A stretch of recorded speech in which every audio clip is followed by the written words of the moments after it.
Tens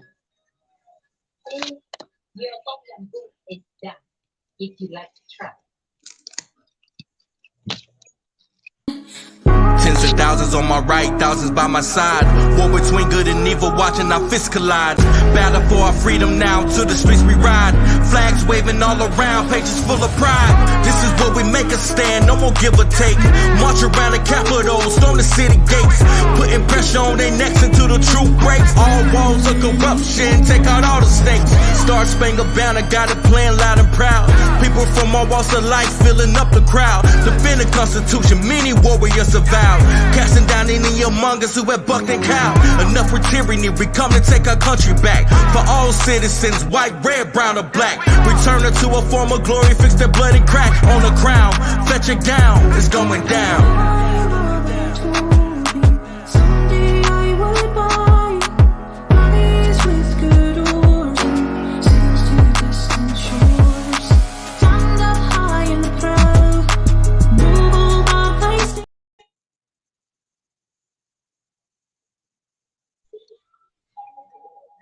What's up? My man Doc in the house. What's up, brother? Yeah. Good to see you. Yeah.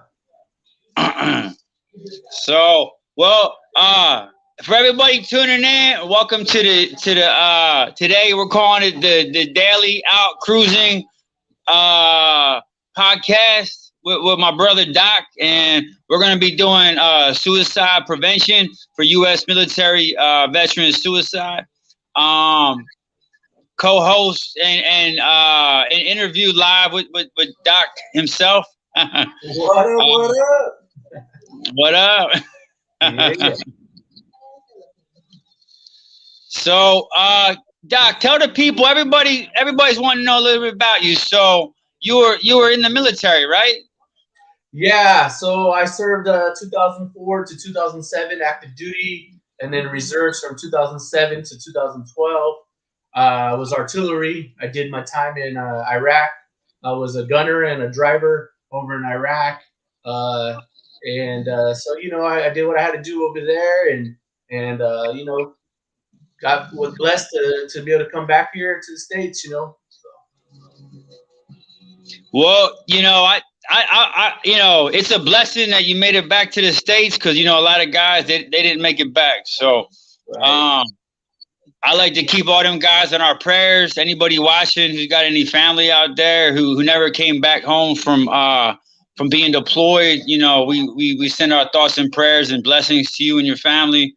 That you guys, can see them again one day, and for anybody else out there deployed, that they can make it home safely. So Definitely. yeah. So Doc, the people want to know. I know everybody's been asking about Doc. So what do you do like on a daily basis? Like what's the routine for you? Like pretty much.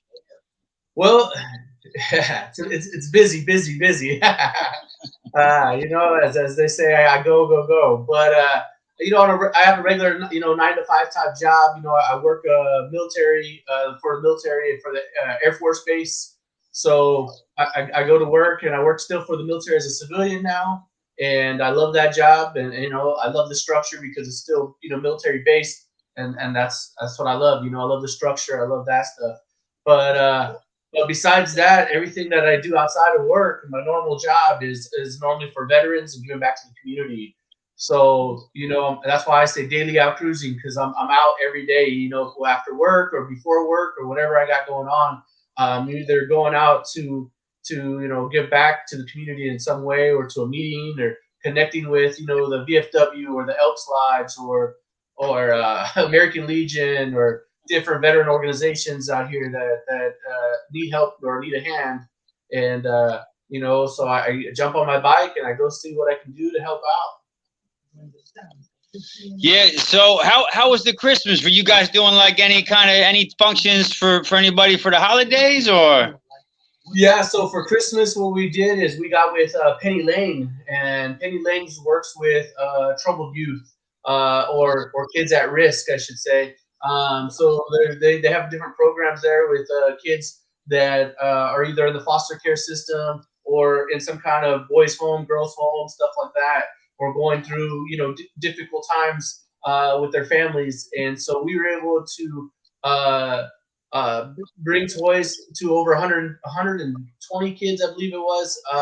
Over 120 kids, we were able to set up the room, bring toys. We had donations from PF Liquidations, from other clubs, Kings Amongst Kings, other motorcycle clubs that supported us, and was able to come out and bring some toys. And we were able to connect with those other organizations, American Legion, the Palm Elks Lodge, just the community that came together. They were able to help us collect enough toys to be able to give to all the kids. And we ended up actually having extra toys, which was really good. And so once we gave all the kids toys there at Penny Lane, we were able to take those extra toys to some families and stuff that we were told about that needed some toys, that, you know, they were having a tough year. So we were able to bless some other kids with that as well. And then also with Danny's Customs down below, and we were able to connect with them and take him some toys for the kids down there that he was serving for his community down there. And so, you know, for the holidays, for Christmas here, we want to do what we can to make sure that no kid goes without a toy. They should always definitely have a toy or a gift to be able to open for them, you know, during Christmas, you know. And so if there's anything that we can do to make that happen, we do our best. And I couldn't definitely do that without my team. I'm sure a lot of you guys that follow me and watch know I'm the president of 1776 Patriots of America Motorcycle Club, and I couldn't do it without them. I definitely need them on my side and to help. They put in a lot of work and a lot of volunteering and a lot of connections. They talk to a lot of people networking. So I definitely appreciate them, you know, doing all that for me, and not for me, but for the community, for the kids. You know, when you see those kids with a smile on their face, that alone makes it all worth it. So that's what it's, you know what, that's what it's all about, man. It's about helping the at youth risk, that are at risk, the youth, and getting them what they need, getting their families what they need during the holidays, man. Because every kid matters. It's about putting a smile on a kid's face nowadays. Right. Yeah. You know, any chance? We just did the same thing. We did 30 toys for 30 kids for Christmas, little gift bags, you know, and we tried to do like a little dinner and stuff for Christmas for them. And it's, even though it's just a small gift, it means the world to them. Yeah, definitely. Yeah, because you know, at the end of the day, when you put a smile on them kids' face, because they give you the true meaning of Christmas. Yeah, definitely. Yeah, we had a couple of our guys dress up as Santa, the Grinch, and we had one of our female riders dress up as an elf, and we had a backdrop, you know, with the fireplace and everything, and they were loving it, taking pictures with them, and even the parents, you know, the parents were like, "Oh my God!" Like they thought it was awesome to have Santa, the Grinch, and the elf, and we had a Harley set up back there with them, so the kids got to, you know, look at the Harley as well. Some of them sat on the Harley, and you know, those are going to be future riders right there. You know, they love the Harley, so now it's gonna embed into them. Now when they get older, they're gonna be riding. Yeah, yeah. Get them the joy, man. The Christmas joy, the candy canes, you know, everything, the gifts, all the foods and stuff, because it goes a long way, man. I sat down and, you know, I seen this kid, he sat down to eat with me, eat dinner. And like, you know, I'm thinking about the toys in the bag, but just to see the reaction on his face when he opened it up and he was like, wow, like, you know, and it was just like a toy car and it was a G.I. Joe figure, but man, he loved them. And I sat there with him and I ran the car around and, you know, played with the G.I. Joe with them and stuff. While he had some pizza and stuff like that, man. But it's a blessing, man, to be able to go back now and kind of give back to the community, you know, especially in the holiday season when it's needed the most. Yeah, well, I mean, that makes a difference too for the parents because it's a stressful time for the parents. Trying to figure out how they're going to make sure their kid has a good meal or a good toy and happy during that season.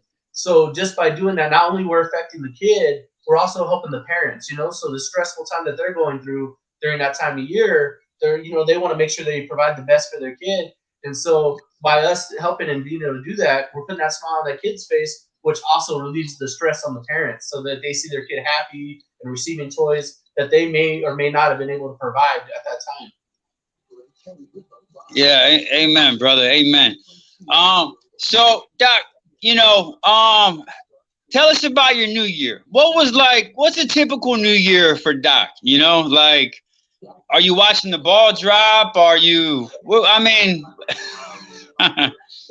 So every new year for me is a little bit different.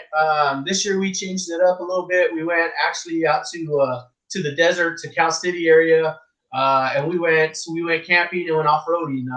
Took the dirt bikes out. We had a big bonfire out in the desert, and we had a great time. We brought the kids out. The kids got to have a good time too. And it started raining on us this year, so we were out in the rain a little bit.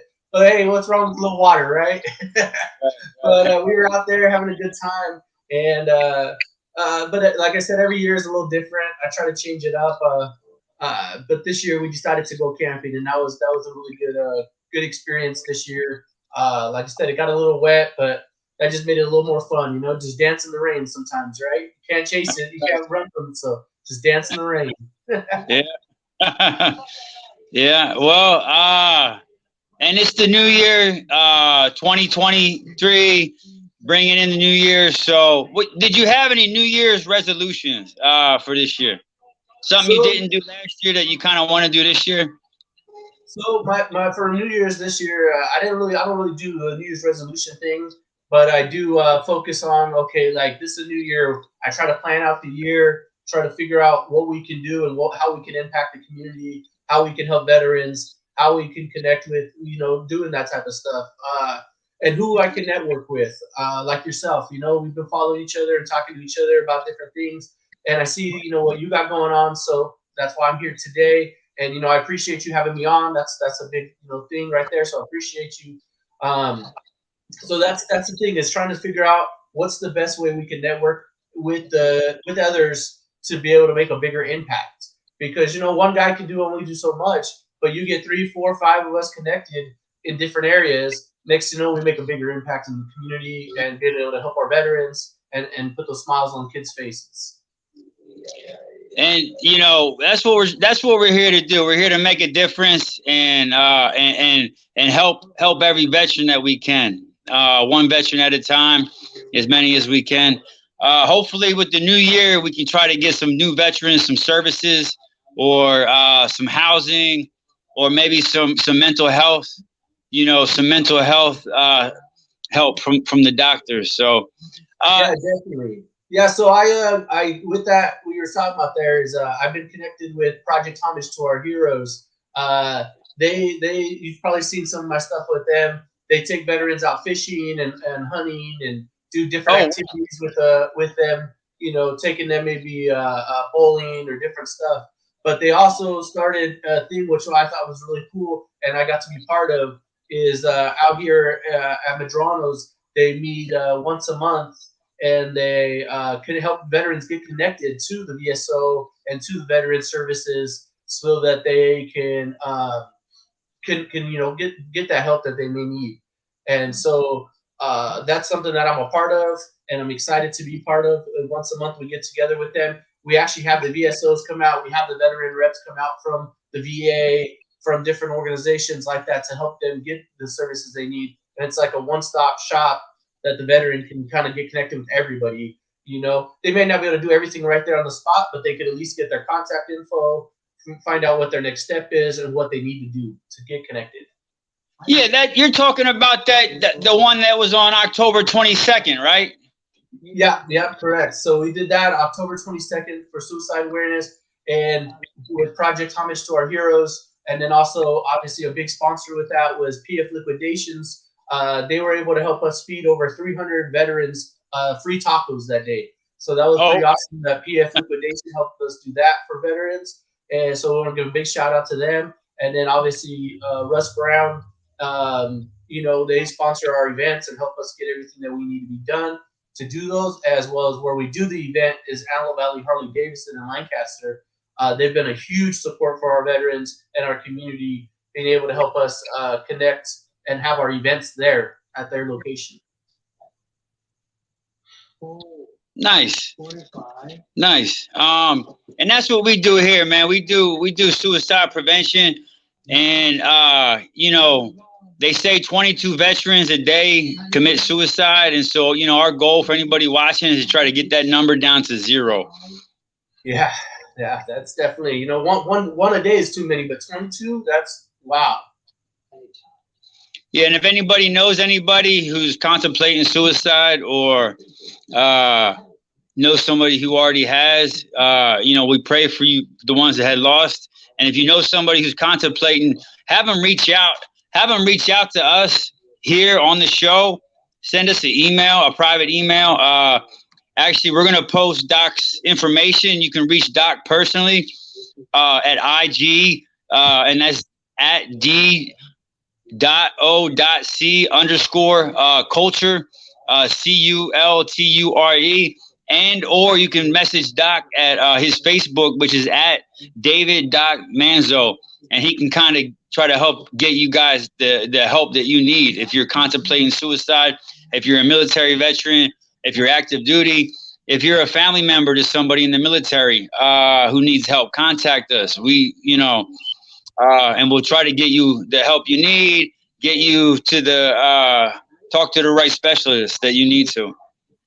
Yeah, definitely. Yeah, if you got anyone out there, you guys, anyone that's watching, or you got a family member, feel free to reach out. Sometimes it's just talking to another veteran makes a difference. That's why I definitely stay really involved with, like I said, the VFW, the American Legion, Elks Lodge. Those places, there's a lot of veterans that hang out there. Some of them are way older than myself, and I talk to them, and that makes a difference in seeing how they dealt with stuff, because they didn't have a lot of the services that they have now for our veterans back in the day. So some of those guys that did Vietnam or World War II or any of that, they didn't have the connections that they do with the VA and stuff now. So that definitely makes a difference. But one of the biggest things I've talked to other veterans, and they've told me, is talking to other veterans. That's what's helped them a lot, is being around other veterans, because we've been there, we've done that, so you could relate more. You may not have served in the same area or done the exact same thing, but you could relate. You're like, hey, you've been through it. You can understand where they're coming from. And we have a sixth sense of humor being veterans. So when you're around another veteran, you say something, and a normal person look at you like, oh, but a veteran, he's gonna be laughing with you, because that's how we are. But that's how we get through those things. That's how we're able to cope with whatever we've dealt with, going overseas or whatnot, and going through it is our sense of humor, So what would you do? I mean, how do you handle a situation like if you guys and who would you have them? What's pretty much what would the process be if somebody contacted you that they had somebody feeling suicidal? What would the process be? So for me, it depends on where they're at. Obviously, one is talking to that individual, and not only just talking to them, but hearing them out. Because that's a lot of times what it is. They're frustrated. They got something going on, and they need someone to talk to.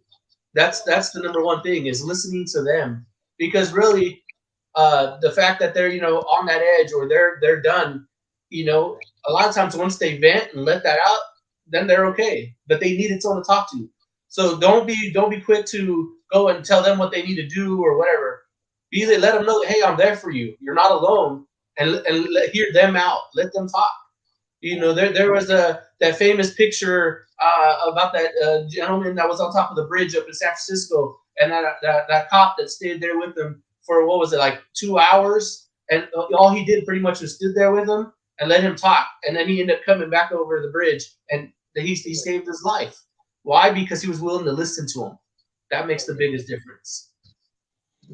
So just having an open ear and hearing what the guy has to say can make a big difference.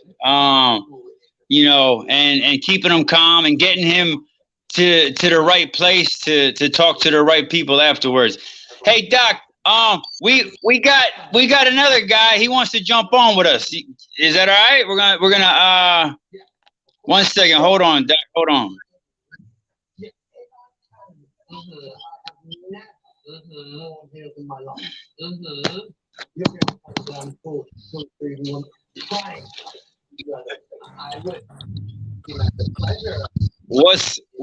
What's happening? What's going on, fellas? What up? What up? How's it going? What's up? What's up, fellas? What's going on, Rob? What's up, man? Yep. Matt Simone here.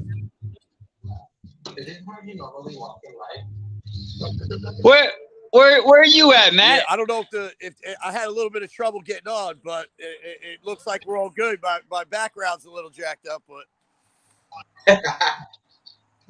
looks like you're in a storm. Are you out? Where are you at? man, we've had actually some decent weather here with that polar vortex or whatever they call it. That it was down in the single digits, and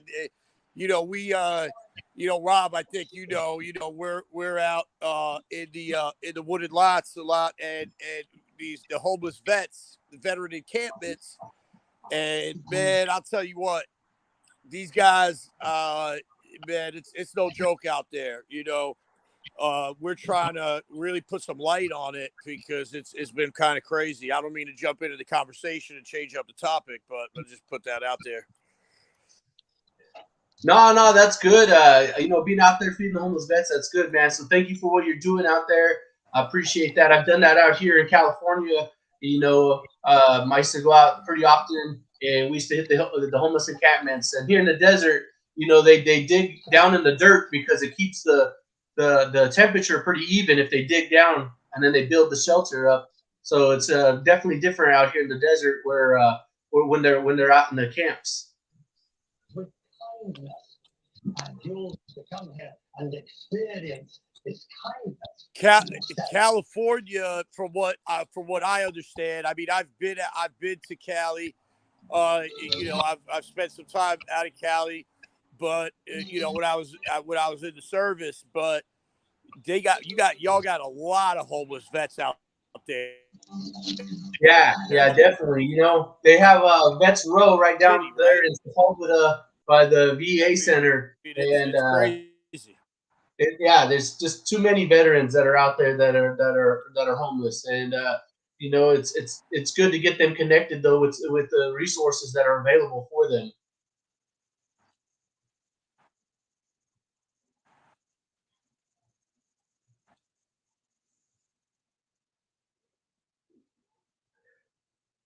Looks like we might be having a little difficulty on here, breaking up, but so definitely, we want to be able to connect with the veterans that are out there. There's obviously Skid Row down in LA. There's Vet Row down there by Sepulveda VA, and there's a lot of veterans that do what they can to connect with those services. Get them connected with those services. One of the big impacts out here definitely is Throat Punch. And he connects on and helps some veterans down there in Vets Row down by Sepulveda VA. Nice. Yeah, he actually just finished.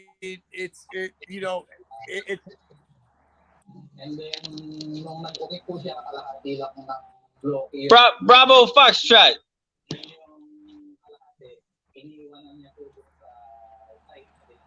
He just finished a documentary. Yeah. Tell us, you just finished doing a documentary, huh?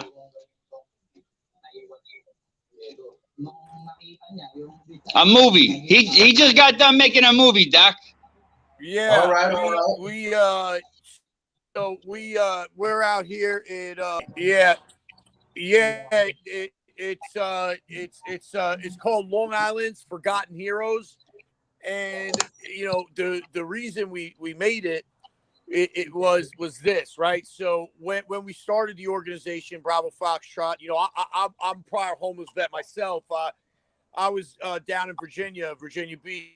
I was homeless for like a year and a half, man, going through it, you know, and that's what prompted me to start the organization.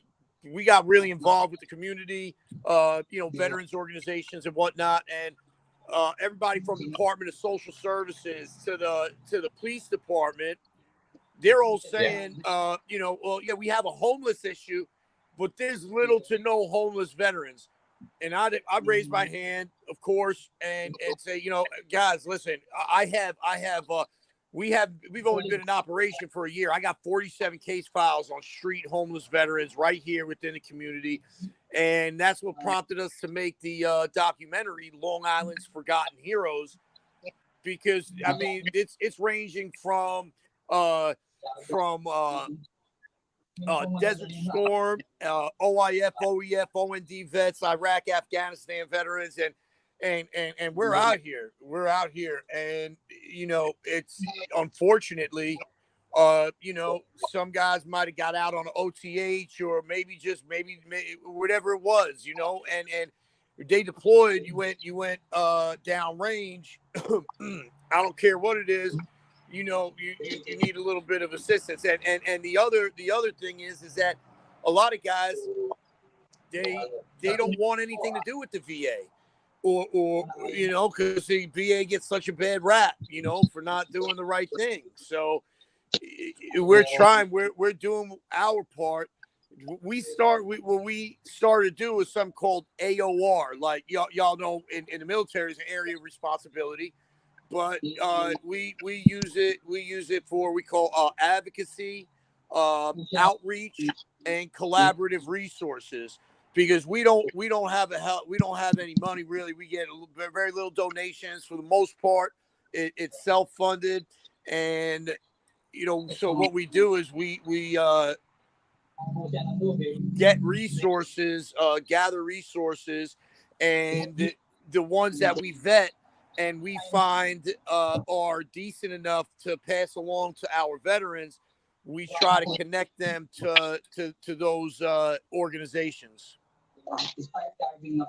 That's good. That's good right there. I like that. I have to definitely check out your documentary and get connected with that. That's something that we were trying to do out here. That I should say we are doing out here. Definitely connected with the other resources and the VA. And you're right about that. A lot of people are, you know, they shun away from the VA because of the rep that it has. But I believe, you know, the years that I've worked with the VA now, over the last couple of years, they've definitely made a big improvements. I've been seeing definitely a big improvement on their part, and I've been able to get a lot more veterans the help that they need. And we're hoping. I'm a big fan of. I'm not a huge fan of certain aspects of the VA, but listen, the VA played a big part in saving my life, and that's still the best thing that we got. So I'm not one of those guys that just sits there and bashes the VA. Obviously, there's improvements that need to be made, and in a lot of ways, I say it's not necessarily the VA's fault. Probably they need just more funding, more manpower to handle the situation. You know.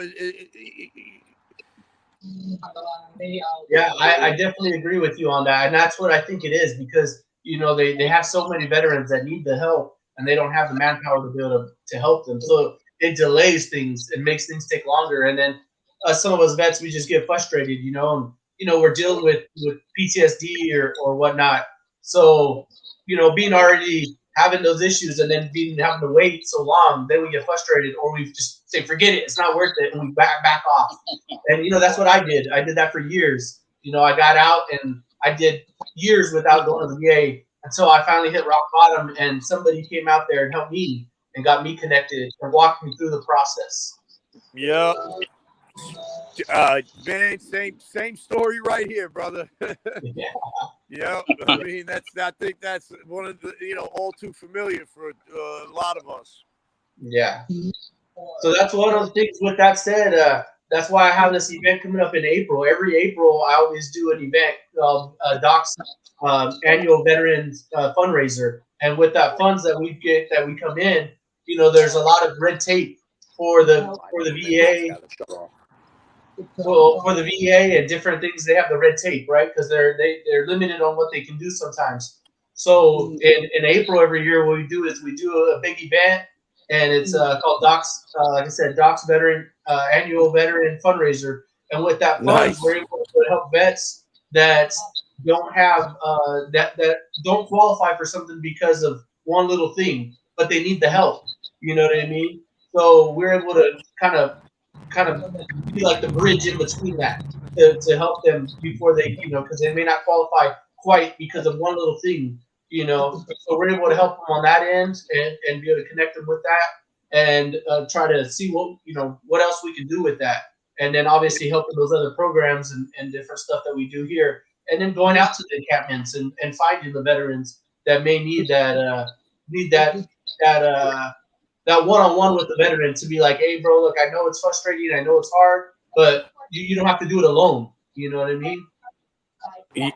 That peer support, man. I mean, that peer support is key, and I agree with you on that, because a lot of times, whenever I see organizations for veterans that are ran by non-veterans,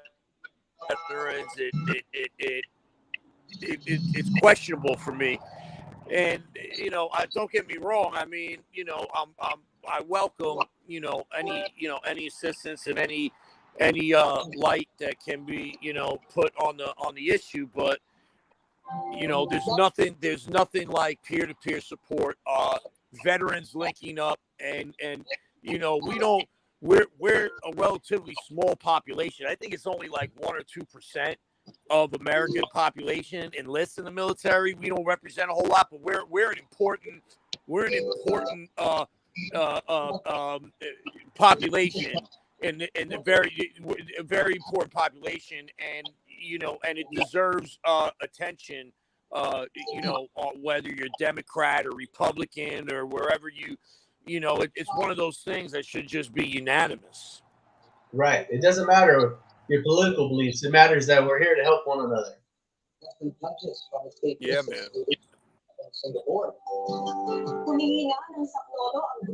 And that's what we're here to do. We're here to get every veteran the services that they earned, because these guys earned good medical treatment from the VA,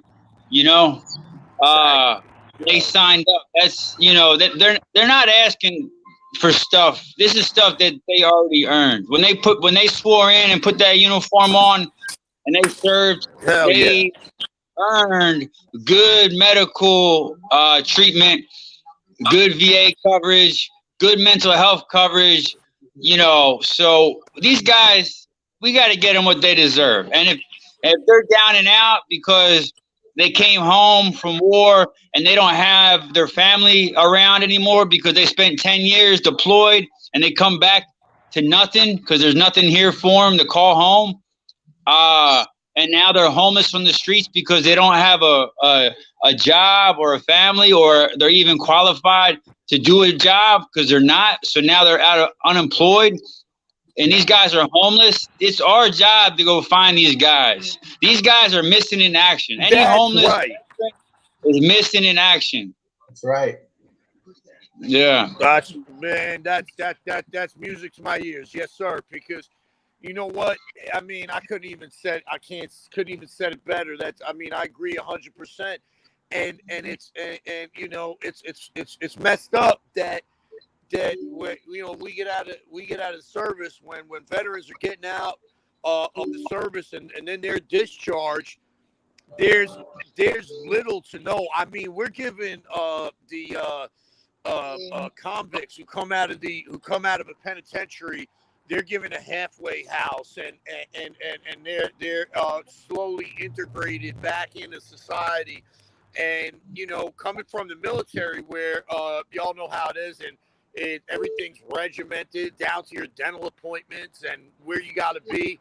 and then to not to mention the if you're a combat vet, but then even if you're not, to be thrown out into society, not knowing where to go or what. It's a recipe for failure, and on top of that, any benefits there's. I always tell everybody, there's on local, state, federal organizations, the benefits are out there for vets. The problem is all the red tape and all the bullshit that prevents us from getting there. And if you're in a bad space, like mental space where I was, there was no way in hell that I was able to navigate that process. It just wasn't happening. Exactly, and that's what I was talking about. That peer-to-peer support, like you were saying, is having somebody that's been there, that's kind of gone through it to guide you. Because without that, I had no idea of where to go or what to get it, how to get the services I needed. I went down to the VA and I was lost. I was like, I'm here to try to get medical, and they're like, okay. But if I had somebody that's been there, if I had someone that's been there, they know where to go, they know what verbiage to use, and how to say, hey, look, this guy needs mental health, this guy needs this. Here's his DD-214, how to go on e-benefits and get connected, because I had no idea to go on e-benefits. I was like, what? You go on where? And do what? What the hell is e-benefits? Yeah, exactly. I was like, what? Yeah. So with that, you're able to connect. And that's the thing is finding somebody that knows, that's been there, and then guiding them through it. And that's what makes a difference. Like you said, having a veteran run an organization versus a civilian that's never been there. They know what the book says, but they don't understand it. They don't get why a veteran's getting frustrated. But a vet, he's like, hey, bro, look, I've been there. I've done that. I can help you. I can walk you through it. Yeah, 100%. Yeah, it's not user friendly. The VA is not user friendly. It's not simple. You'll get lost in the parking lot before you even make it to the hospital door. Yeah. And they're understaffed. Like you said, they're understaffed. They don't have enough employees working, and then you're not always getting, like Doc said, you're not getting the right information, when you get there. So you really need an organization to kind of help you through the process to get the help. So people need to get linked up. All these organizations, like the Legion or the VFW, all these organizations, people are like, well, I'm young. Why do I need to sign up for the VFW or this? I know. What do y'all? It's crazy, right? What do y'all think about that? Because, I don't know if it's the same thing where you guys are at, but the American Legion and the VFW, AMVETS, they're all dying out over here. I mean, the youngest member is like 3 steps from the grave, like in his late 70s, and it's kind of sad, because it's been an American staple, but to me, it looks like it's only a matter of time before it's just, a thing of the past. Yeah, we noticed that out here as well, and we try to bring in some younger vets. So one of the things that we did is we started having bike nights, and we started bringing in bike nights. And a lot of younger guys, they ride and stuff like myself. I ride. Being out on my Harley is definitely like wind therapy, So when I can jump on the bike and go ride and do that helps me a lot. And that's why I'm sure you guys see my logo up there, daily out cruising, because to be jump on my bike is therapeutic. And then so we started bike night though at the Elks Lodge, at the VFW and stuff, and that brought in a younger crowd, and we opened it to everybody in the back where the venue, I guess, is, like the bigger room, because most of these have like some kind of hall type style. So in that area, it's open to everybody, but that helped bring in people, and then a lot of veterans ride. A lot of veterans, surprisingly, they do it because because that adrenaline rush. You know what I mean? It gets our blood flowing. It's therapeutic. I had I had a vet like just that follows us on our social media platform, because we really try to put out a lot of stuff on social media. But he had hit me up, and he had like a GoFundMe because he was his bike was about to get repoed, and he was telling me how that's his therapy.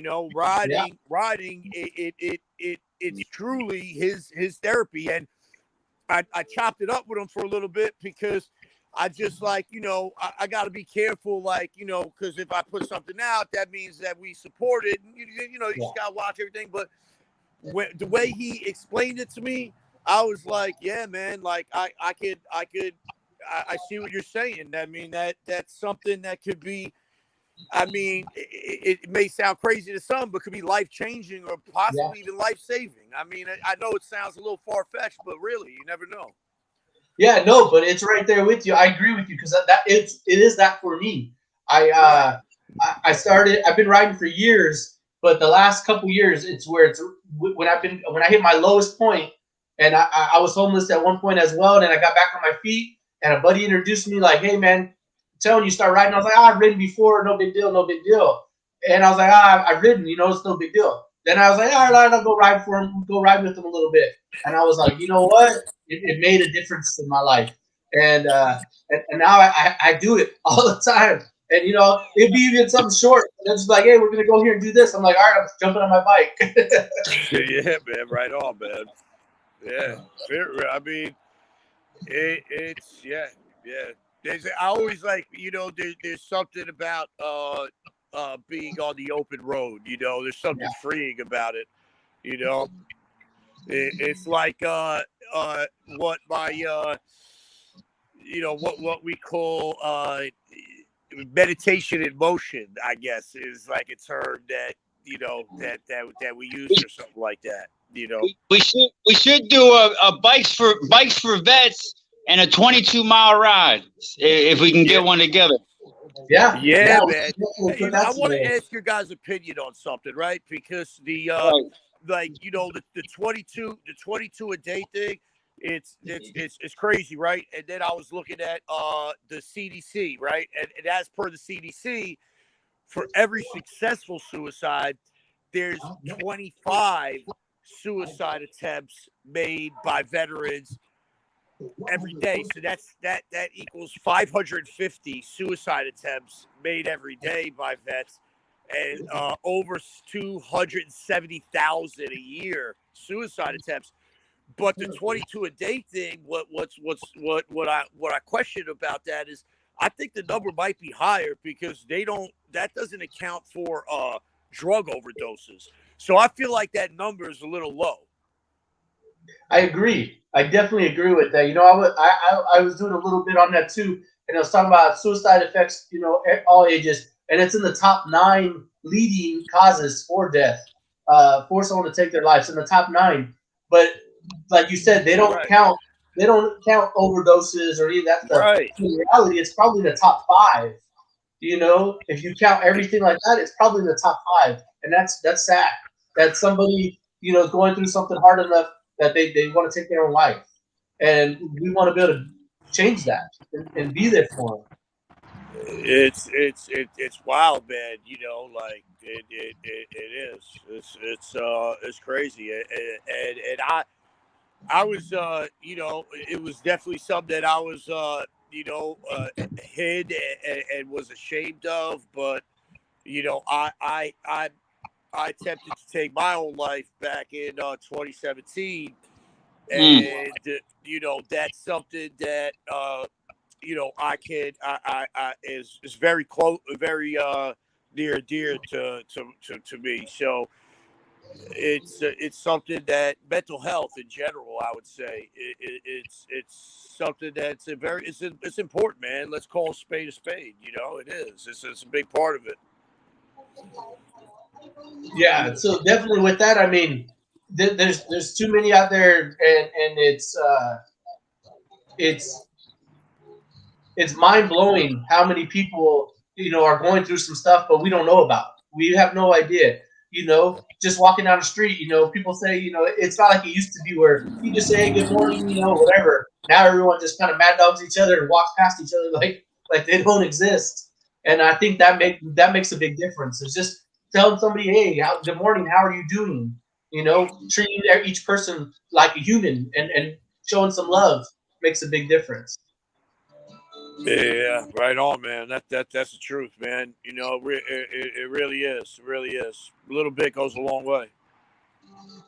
Yeah, you want to pay it forward, man. You want to hold the door open for your guy, or you know, even pay for somebody at the store, or let somebody in front of you at the store if they got a family or something, or if you see somebody struggling at the register, you know, help them out. You know, say, hey, I got you. You know, you got a couple groceries right there. Let me go ahead and just get this round for you. You know, and just pay it forward. You know, if everybody will pay it forward, you know, we can just pass kindness around. Yeah. I really like that, Rob, because you know it's so true. You know, I mean, if everybody just did a little bit, man, like just a little bit, and as simple as the stuff that you were just talking about, it goes a long way. That changes somebody's whole mindset for the day. You know, like if somebody does something nice for them, and it'll change their mindset, and then. Like you were saying, Doc, they'll go out and then maybe do it for somebody else, and it just boom, there it is. I mean, simple, right? Seems simple anyway. Yeah, it makes a difference. So, you know, that's something that we could definitely all link up together about, and you know, do that 22-mile ride, and do that, connect. And let's get together on that, man. You know, see what we can do with that. You know, we'll all link up separate out of this chat. We can go over some details and try to make it a national thing, you know, or go around. Because I know we're all in different areas, but if we're all doing the same thing, even better. Even better, exactly. Yeah. We're all doing the same thing and helping, connecting, and linking up, and it can make a big impact. And you know, if we make a difference in one person's life, it already makes it worth it.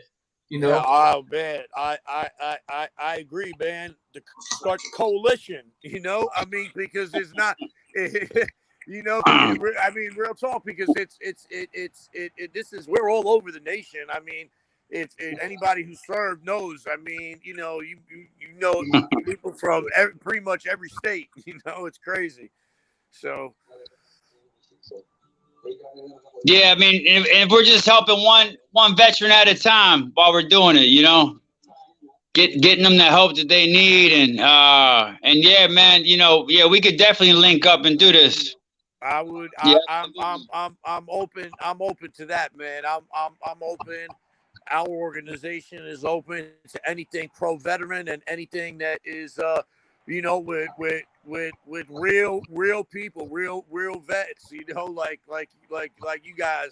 And it's, you know, even this right here, chopping it up with you guys and talking. This is, you know, it's my therapy. Like the organization, like, you know, everybody's like, oh, it's so great what you're doing. You're doing everything for everybody else. I'm like, yeah, but wait, this is my therapy. This helps me. Oh yeah. This gives me a reason to wake up to so it's not, I'm not all that, you know, like, because it truly is, it if I didn't have the organization, what would I be doing? I don't even know what I would be doing. I wouldn't, you know, I can't flip burgers, you know, I don't know. Yeah, and you know, that's what I was telling people too. People are saying the same thing to me, you know, like, oh, it's great what you're doing. I'm like, yeah, I'm helping people, but helping them helps me, you know. So I'm right here with you on that. 100%, I agree with you on that. Yeah. Because, you know, when you help somebody else and you connect with them, and then they help somebody else, and then they help somebody else, and then next thing you know, you impacted 20 people when you only helped one person, but it just is a daisy chain, you know. It makes a big difference. Daisy chain for real. Yep. That's right.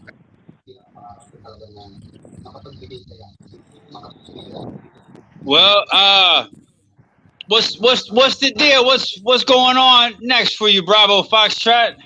So, all right. So check it out, right? So we've been doing some. I'm real impressed with our organization and where it's been going. So we have the documentary. It's actually we're actually going to be next week. We're on PBS, public broadcasting station, and it'll be like the nightly news.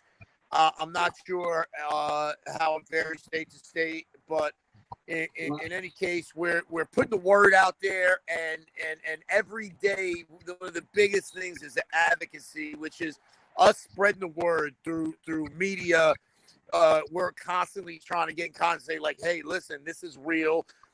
This is a problem that exists within our nation, and it needs to change, and people need to recognize it. But like, you know, as far as Long Island's Forgotten Heroes, the documentary, we are pushing that real hard, because it highlights a lot of everything that we've been talking about just here in this short amount of time.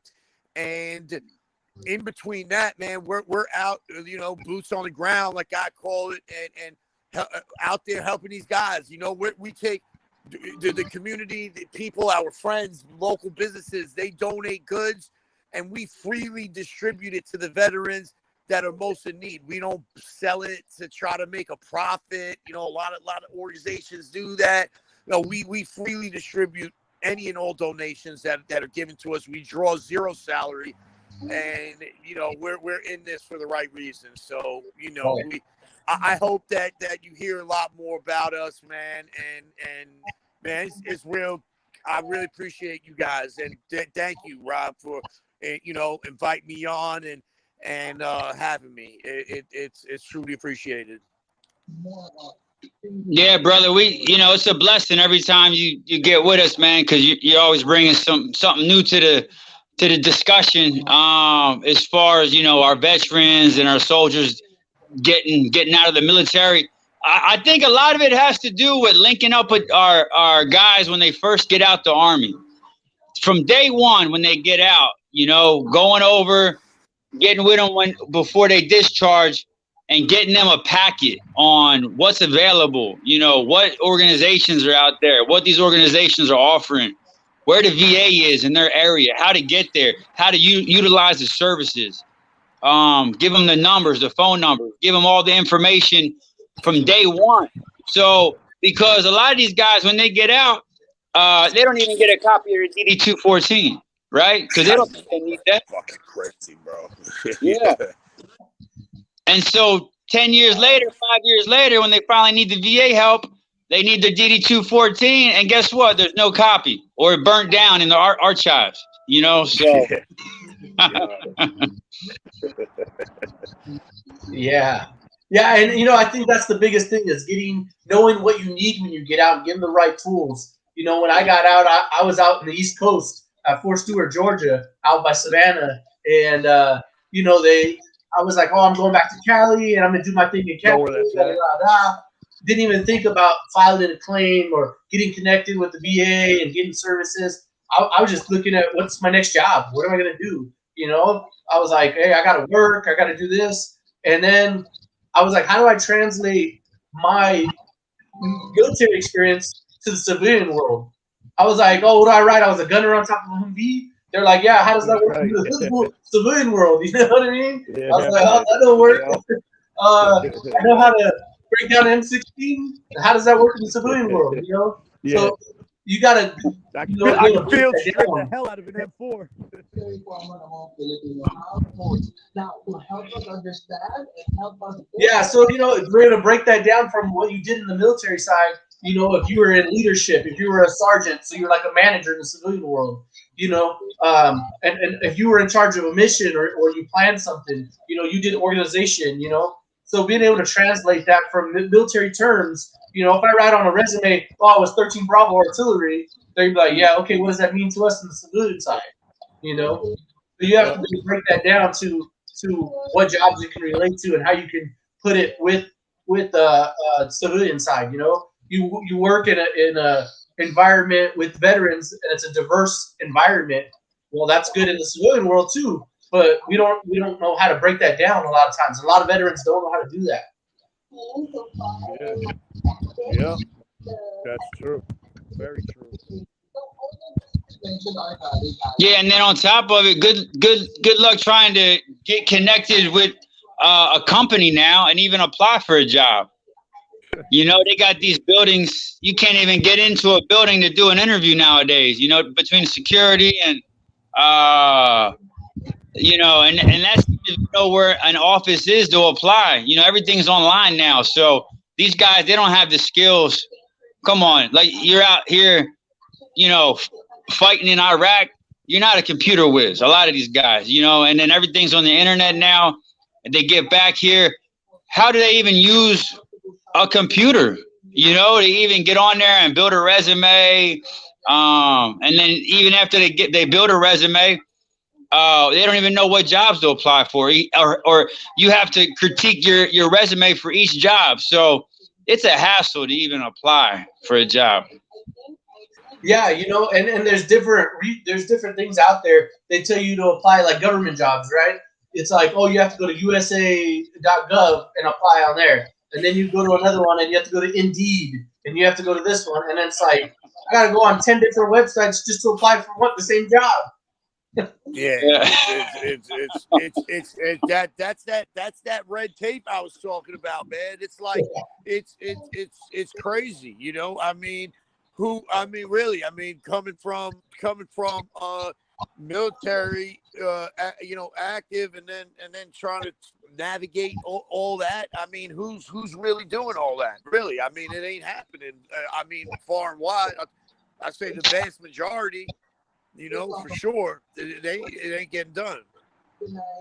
Yeah, you know, I seen somebody comment right here, the helmets to hard hats. That's definitely a good one. Helmets to hard hats is a good resource. I like that. Yeah. And IBEW, which I got a couple buddies. Yeah, and then I was saying I got a couple buddies. What?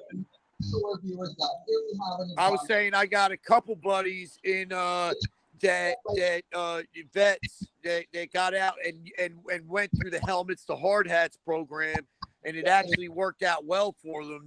They're union construction workers right now, making some good coin. Yeah, they have that with IBW too, the International Brotherhood of Electrical Workers. I know some vets that went through there, and they're journeymen now, making some good money, doing good with it.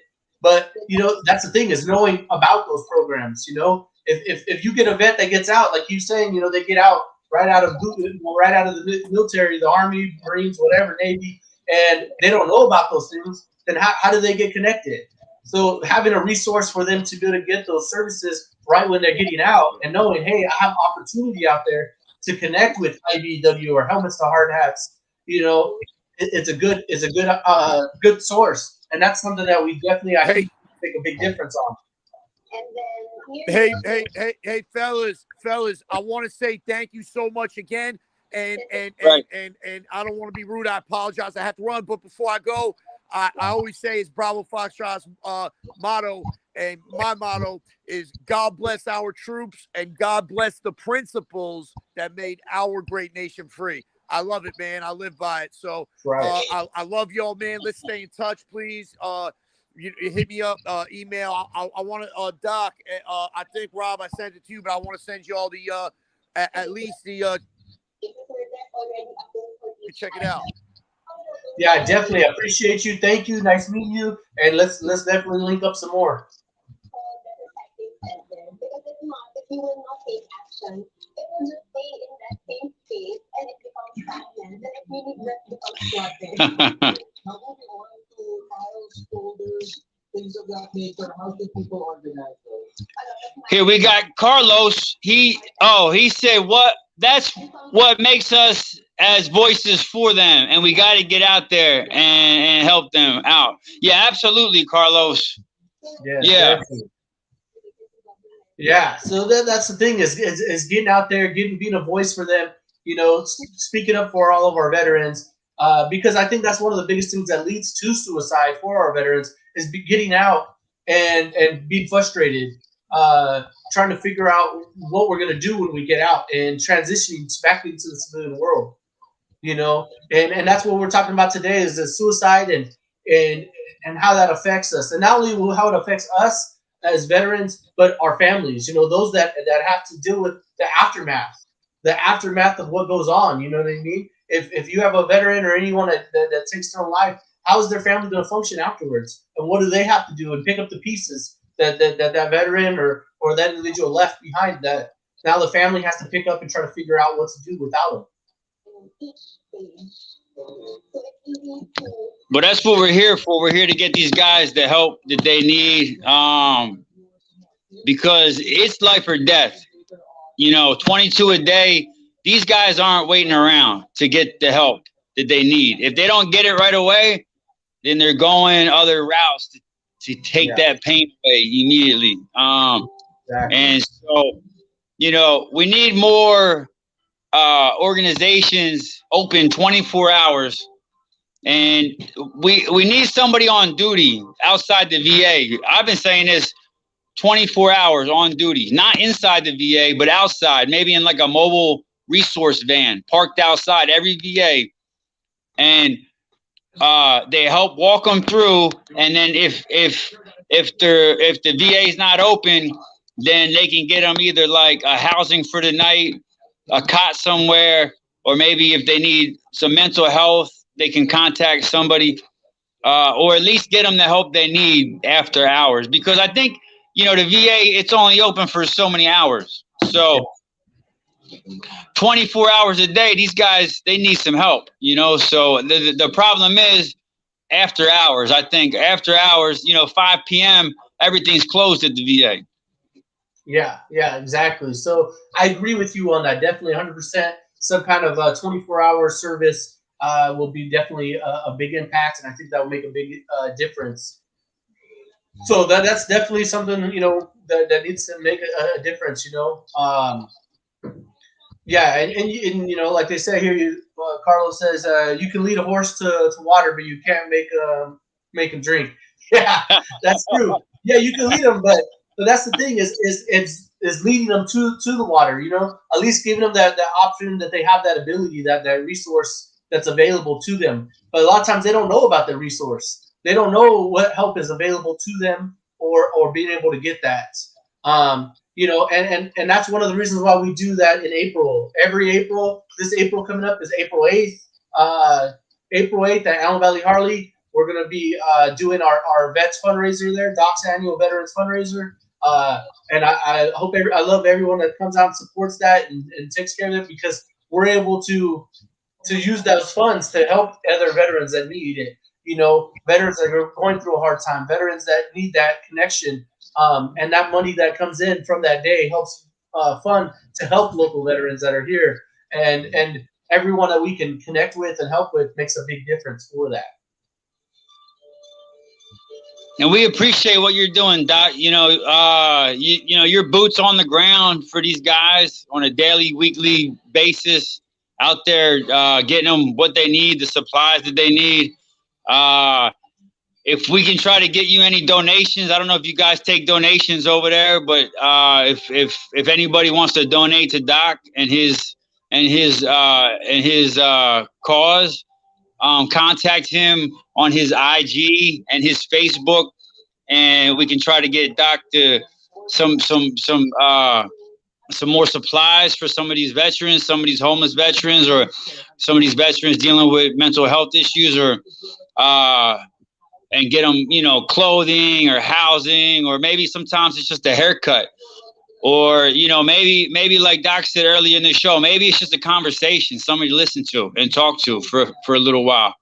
And I know everybody's busy, but they might have a little bit of funds available to pass on to some other veterans, to help some other veterans. So anybody out there, if you got some funds and don't have the time, no problem. You know, get us some donations to Doc's. You can reach Doc at IG at d.o.c_culture, CULTURE, and at Facebook at David Doc Manzo. And you can link up with David Doc Manzo after hours. If you guys got questions, contact him. He's available 24/7 for anybody watching, any veterans out there. If he's not in your area, he might know somebody or can contact somebody who can come out and visit you and try to help you guys get the help that you need. So.